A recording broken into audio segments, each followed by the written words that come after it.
Bon, j'invite M. Bruno Marchal qui va présenter son équipe, le travail de son équipe, parce qu'ici, nous avons des auteurs comme Antitou Han, Madame Antitou Han, Madame Danti Viroy.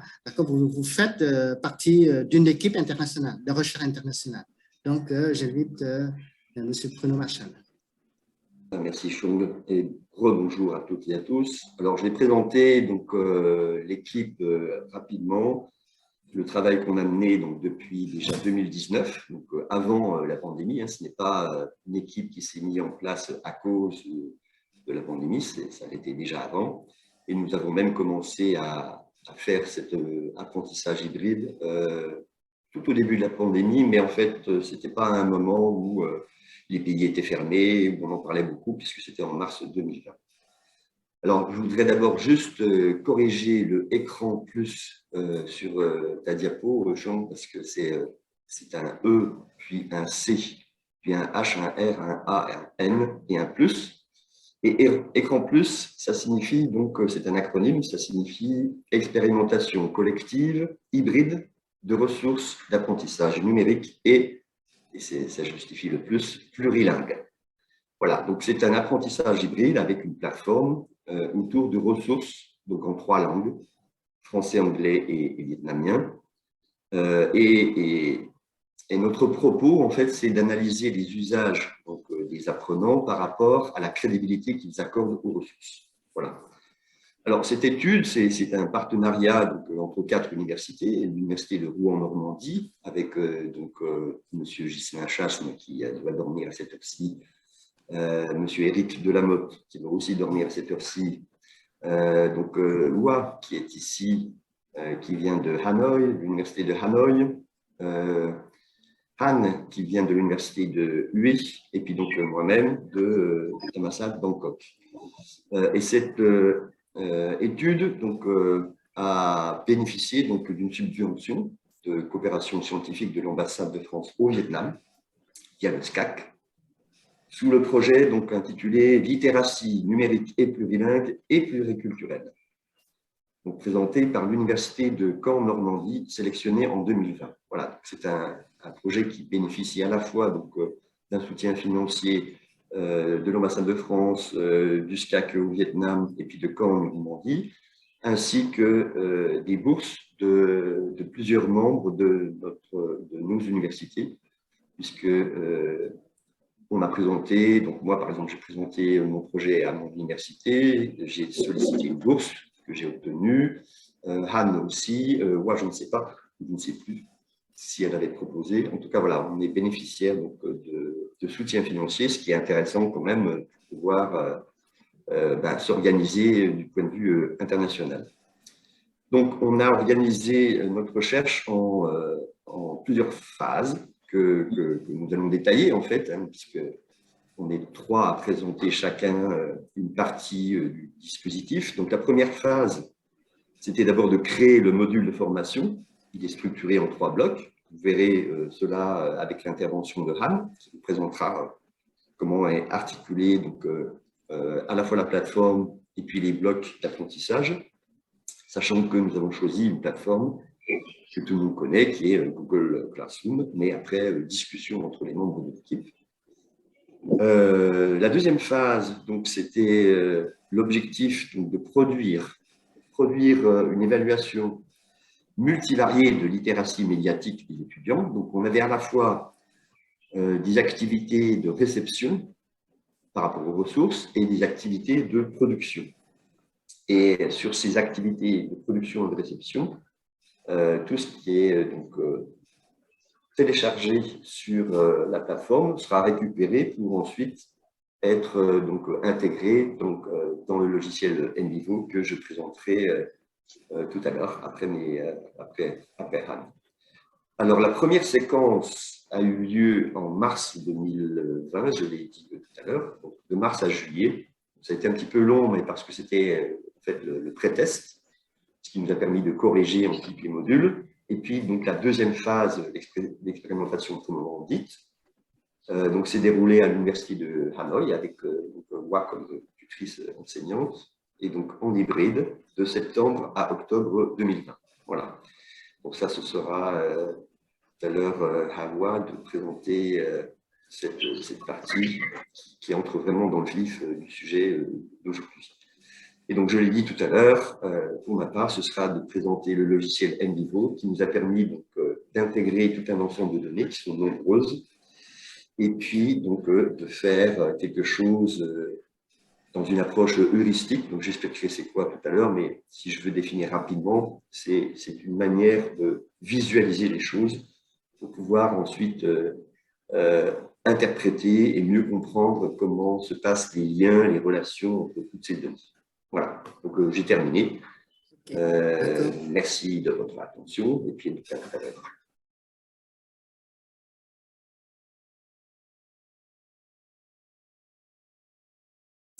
Et maintenant, on va écouter M. Bruno Marchand, qui est aussi membre de l'équipe, qui va parler de sa méthode d'analyse. Quelle méthode il a utilisée, quelle approche il a utilisée pour évaluer, pour recueillir et analyser les perceptions des étudiants. Voilà, donc la parole est à vous. Merci, Sean. Alors, je vais reprendre 2-3 éléments de Han avant de débuter sur notamment la plateforme. On a choisi la plateforme Google Classroom pour les raisons qu'elle a données tout à l'heure. J'en ajouterai 2 autres. La première, c'est par rapport à l'interface, parce qu'aujourd'hui, on sait que, comme nous d'ailleurs aussi, on s'y met, mais les apprenants travaillent essentiellement sur des tablettes et puis des téléphones intelligents, donc des smartphones. Donc l'interface de Google permet de voir tout de suite ce qui se passe et d'interagir lorsqu'il y a une interaction à suivre.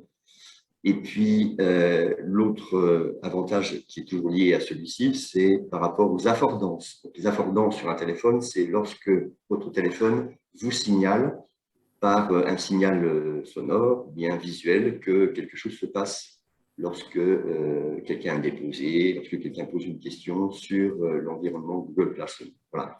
Ça, c'est la première chose, la première raison pour laquelle, en plus de ce qu'a dit Han tout à l'heure, nous avons choisi cette interface. Et puis, donc, la seconde, c'est que le dispositif tend à s'étendre sur d'autres pays. Et donc, comme Google Classroom est utilisé au Vietnam, qu'il est aussi utilisé en Thaïlande et qu'il est utilisé, j'imagine, aussi peut-être au Laos ou au Cambodge, dans les universités, eh bien, il sera très facile, en fait, de faire évoluer tous ces modules, ces 3 blocs que nous avons sur la plateforme Google Classroom pour Hanoï vers une autre université, puisqu'il suffit de faire des copier-coller, d'une certaine manière, entre les espaces de stockage et puis l'espace d'apprentissage. Voilà, donc ça c'est la deuxième raison, mais c'était important de le souligner parce que c'est un des objectifs de notre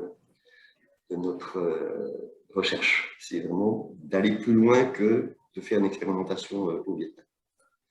Voilà, alors pour ma part, on est toujours dans la même recherche et l'idée, c'est qu'avec tout ce qu'on a récolté comme données, d'essayer de trouver un moyen d'intégrer ces données quelque part pour faciliter le travail du chercheur. Et pour cela, donc, on a utilisé donc, un logiciel, c'est le logiciel NVivo. Alors, comment ça fonctionne? Comment fonctionne le logiciel? Je ne vais pas vraiment rentrer dans les détails parce que c'est quand même assez long. Peut-être tout à l'heure, si j'ai un peu de temps, je vais montrer rapidement comment se passe l'interface du logiciel. Mais dans notre problématique, c'est que nous avons une littératie médiatique avec donc des compétences de lecture, de navigation qui sont de la réception et des compétences d'écriture et d'organisation qui sont de la production. Ça veut dire quoi? Ça veut dire que sur notre plateforme, nous allons avoir des ressources que nous avons proposées dans les 3 blocs et nous allons aussi avoir des ressources que vont produire nos étudiants et qui seront déposées sur cette même plateforme. Si j'ajoute à tout cela les formulaires d'évaluation du travail, les formulaires qui sont donc à la fois des questionnaires pour l'évaluation informative et puis aussi les formulaires qui permettent de voir, donc du point de vue théorique, comment ont été perçues les ressources, plus donc les textes, plus les sites internet, plus les vidéos, plus 3 langues, plus des vidéos qui ont été créées par les étudiants, plus des productions écrites et orales, et enfin des entretiens semi-directifs. Ça fait énormément de données. Donc, quand on a énormément de données comme ça, il faut quand même qu'on ait un outil qui puisse nous aider.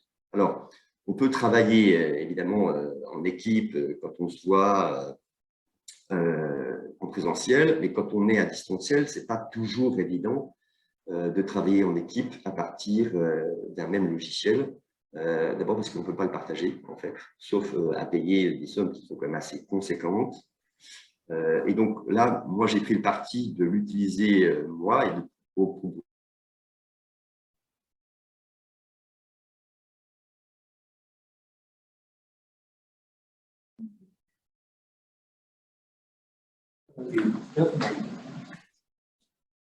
On t'entend plus?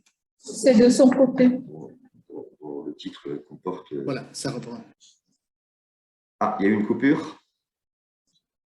Oui. Bon, alors je ne sais pas à quel moment ça a coupé. En tout cas, donc je vais continuer. Donc, dans notre problématique, on avait ce premier point, donc avec beaucoup de données. Dans le deuxième point de notre problématique, il fallait donc modéliser, c'est ce que j'étais en train de dire lorsque Internet a coupé. Il fallait modéliser pour comprendre en fait ce système complexe suivant, et essayer de découvrir comment sont organisées toutes ces données pour quels résultats par rapport à ce qu'on cherche, c'est-à-dire la crédibilité des ressources qu'on offre sur la plateforme Google Classroom. Et donc, dans cette problématique, il nous fallait choisir donc, un CACDAS. C'est ce que je disais aussi peut-être que lorsque Internet a été coupé. Donc, qu'est-ce que c'est qu'un CACDAS? En fait, c'est un acronyme en anglais, mais c'est simplement un logiciel d'analyse qualitative assisté par ordinateur. Nous avons des données quantitatives et nous avons aussi donc, des données qualitatives. Donc, le choix s'est porté sur ce type de logiciel parce qu'on avait quand même une part des deux et que c'était plus simple justement d'avoir un logiciel qui puisse intégrer ces deux types de données pour nous aider donc, à développer et à analyser. Il y en a plusieurs, hein. On cite voilà, 4, hein. Class, Sonal, RQDA et puis NVivo. L'avantage de NVivo, je l'ai dit, c'est que je l'avais déjà utilisé. L'autre avantage, c'est que l'interface est simple. Bon, il faut un temps comme d'adaptation, il faudrait même des formations en fait, pour que ça aille un peu plus vite. Mais NVivo regroupe beaucoup de fonctionnalités qui sont très intéressantes, dont une, celle que vous voyez sur cette première diapo, c'est-à-dire le fait de pouvoir faire des schémas, des cartes conceptuelles qui permettent de voir très vite ce qu'on a, ce qu'on peut faire, où on va et comment s'articulent toutes ces données. Alors, en général, si vous utilisez des cartes conceptuelles, on dit aussi cartes heuristiques, il y a des logiciels qui sont faits pour ça, mais ils ne font que ça. Mais NVivo fait ça, plus tout le reste. Le prix, c'est pour une version étudiante pour 1 an, c'est 90 €. On peut avoir quelque chose qui dure bon, à vie. Ça, c'est à vérifier, mais en tout cas, pour 600 €, on peut avoir quelque chose à vie. Donc, lorsqu'on bénéficie d'une bourse ou d'une subvention comme nous, eh bien, on fait entrer, bien sûr, ces coûts dans la bourse.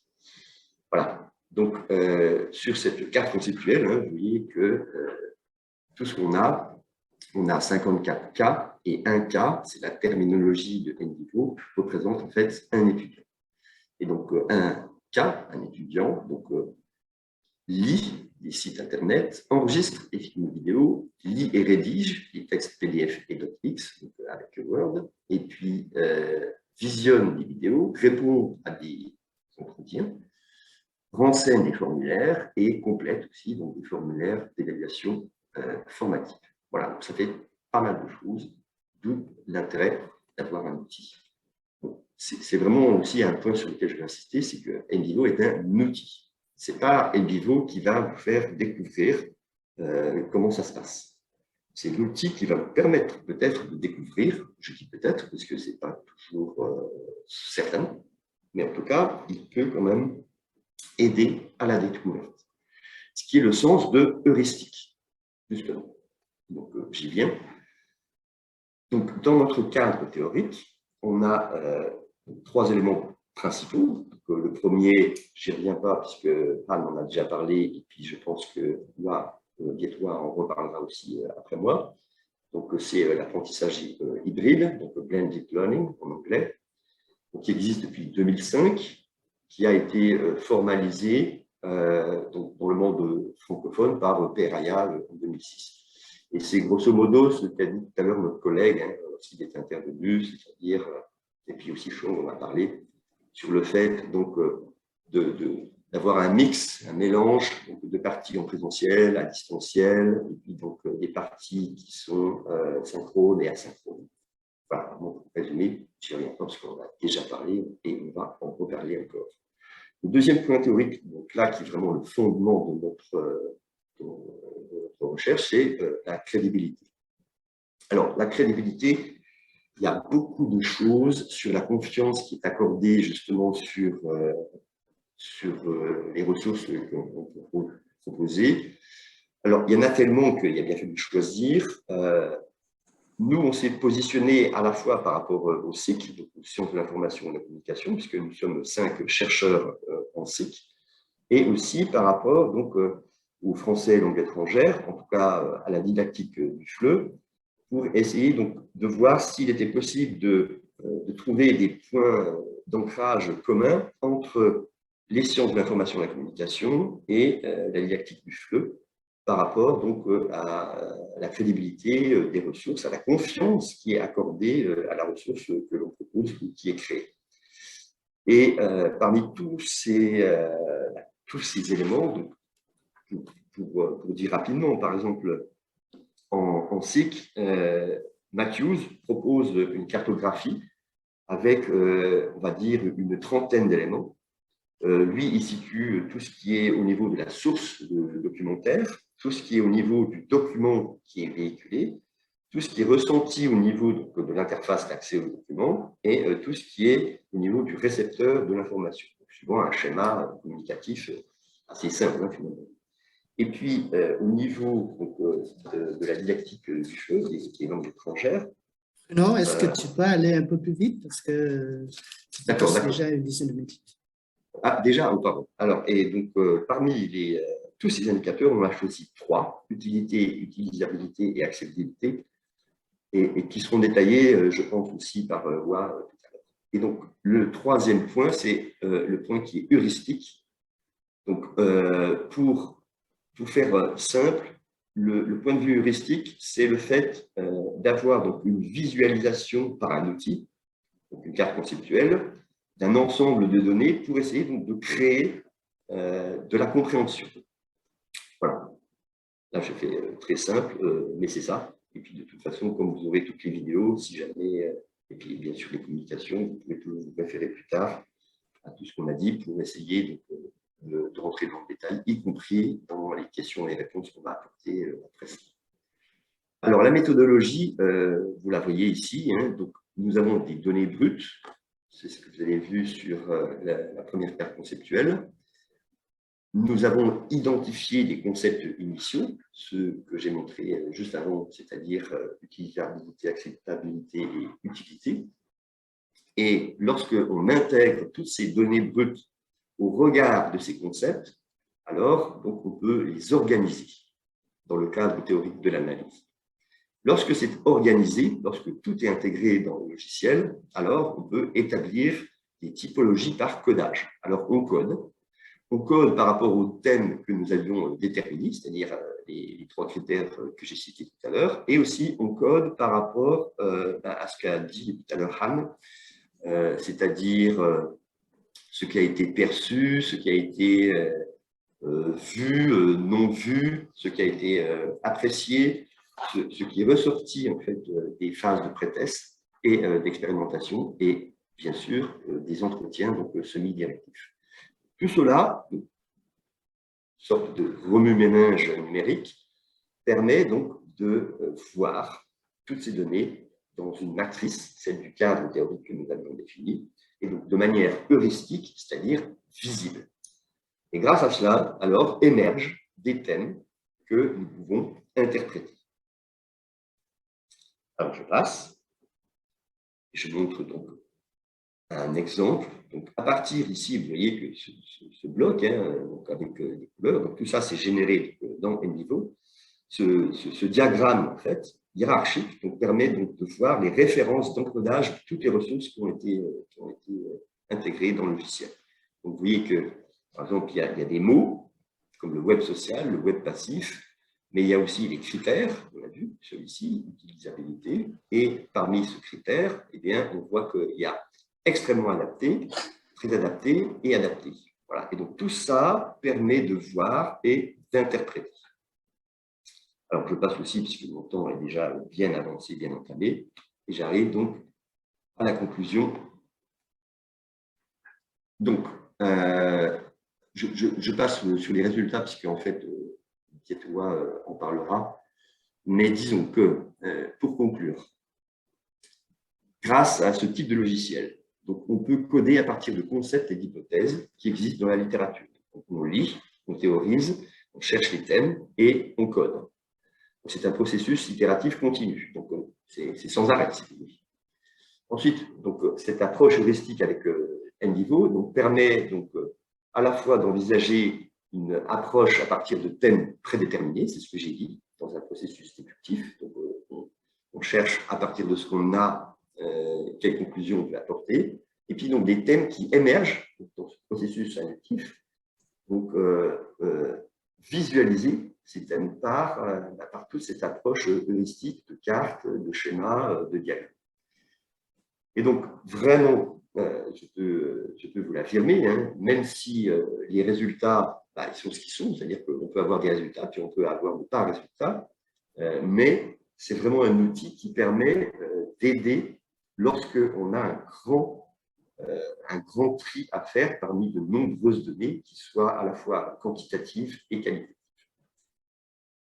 Et grâce à tout ça, donc, à l'intégration des données et surtout au lien, au code et aux relations que toutes ces données peuvent apporter. Et donc, je pose la question, et voilà, ce sera là-dessus que je vais terminer, c'est est-ce que lorsque vous faites des études qui sont au sein de votre université, vous ne pourriez pas discuter justement l'achat de licences d'exploitation qui soient partagées ou non. Donc, c'est à peu près 90 € pour un an pour un étudiant. Donc, un étudiant, ça peut être en fait un enseignant. Et puis, donc, 600 € pour avoir une licence de manière perpétuelle. Voilà. Donc, je n'ai pas trop dépassé, j'espère, mais j'ai terminé. Voilà, et merci beaucoup.